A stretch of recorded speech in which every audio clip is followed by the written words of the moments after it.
இப்போ நான் அந்த பேசக்கூடிய விழியத்தை சொல்லக்கூடிய கருத்து முன்னாடியே நாங்கள் வச்சுட்டோம். அருண்மொழி தேவன் ஆரிய சூத்திரர்களை இந்த தேடல் எங்களுக்கு ரொம்ப நாள் ஆரிய யூத சூத்திரர்கள் ரொம்ப நாளாக எங்களுக்குள்ள இருந்தது. இறைவனால் கைவிடப்பட்ட அருண்மொழி தேவன், சித்தர்களால் கைவிடப்பட்ட அருண்மொழி தேவன். இப்போ நம்ம கதைக்குள்ள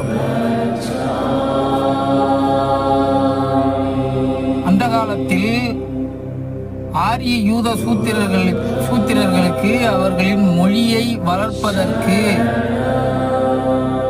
அவர்களின் மொழியை நாடு பூரா உலகறிய பரப்புவதற்கு அந்த காலத்தில் அருண்மொழி தேவன் என்கிற ராஜராஜ சோழன் நிதி கொடுத்து இந்த சண்டாளன் இந்த சரிகா